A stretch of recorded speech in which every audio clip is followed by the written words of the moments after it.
Good morning. I've been talking a lot in various places about the problems in the goods and services tax. The goods and services tax is a flawed regulation. Normally, when people talk about the goods and services tax, they talk only about the five different taxes. The main problem in the GST is not the five different taxes, but is the fact that people are not getting refunds for taxes that are due. Let me explain. Suppose there are products which are manufactured in Tamil Nadu and sold across the country, have their input taxes are at 18%, and they pay an IGST of 5% because the end product is 5%. The difference they have to claim from the IGST pool or from the state government pool. Normally, they are asked to, since the transaction happens interstate, they have to take it from the IGST pool. This payment takes a long time to come. But at least in this case, manufacturers are selling goods within India. But the real problem is for exporters. In a recent meeting, a lemon farmer explained the problem. But before we do that, let us do the following. Hit the like button of my video and give your comments on that so that my team can engage with you better.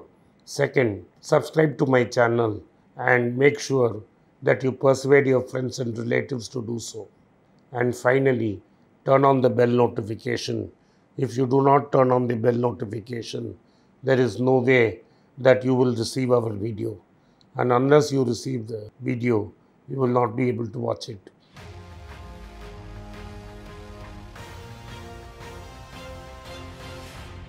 Welcome back to Be Rich. Exporters are the most troubled lot. Exporters basically suffer all taxes of GST in their input products when they manufacture goods. And when they export, they don't get any money. So normally the rule was they would get their refund in due course of time. An exporter normally has two options. He can either pay IGST on the exports by utilizing the input tax credits and claim the refund of IGST, or it may choose to export without the payment of IGST and refund the claim of their unutilized ITC. In case the exporter pays the IGST and seeks a refund, the procedural requirements are friendly and the process is efficient, even though the time taken for the money to come is long. There is a proposed amendment to this act in this bill. In this bill, the amendment is to Section 16 of the Integrated Goods and Services Act of 2017, which primarily looks harmless. The proposed amendment says that the refund of the IGST by restricting its availability only to certain classes of exporters. That is, the government will determine which exporter can get an IGST refund and which exporter will not get an IGST refund. That is to be notified shortly. But whether this will stand the test of law is something that to be seen, because this amendment is in direct violation of Article 14, which says that all things must be treated equally. So you cannot favor one set of export products against another set of export products.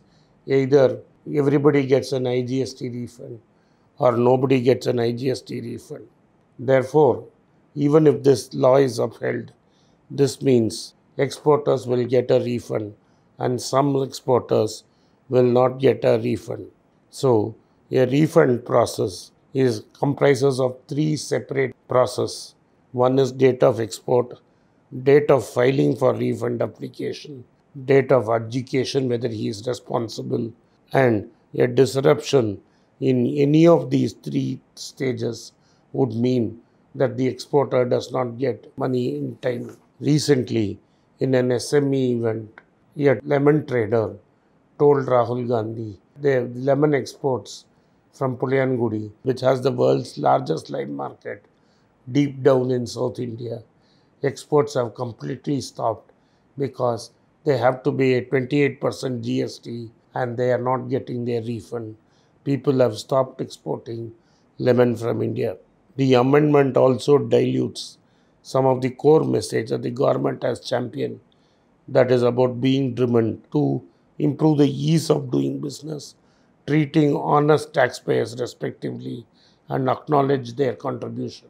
The proposed amendment has resulted in several export associations representing a large section of exporters to the finance minister asking not to pass this amendment because it undermines all these messages.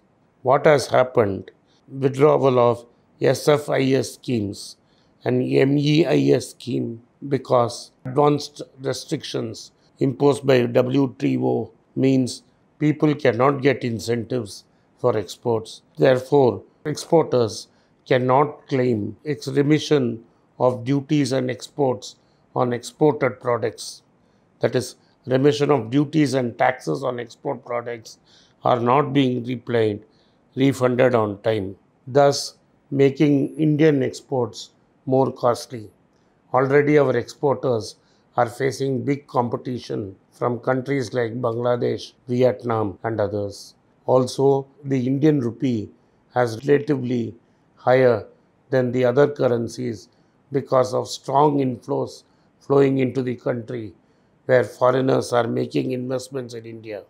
If the rupee is allowed to rise, then further sales through exports will be badly impacted and there will be a substantial loss of jobs. Therefore, the government should come with a scheme where refund, where taxes, GST and other duties paid on input material by exporters are quickly and efficiently refunded by the central government.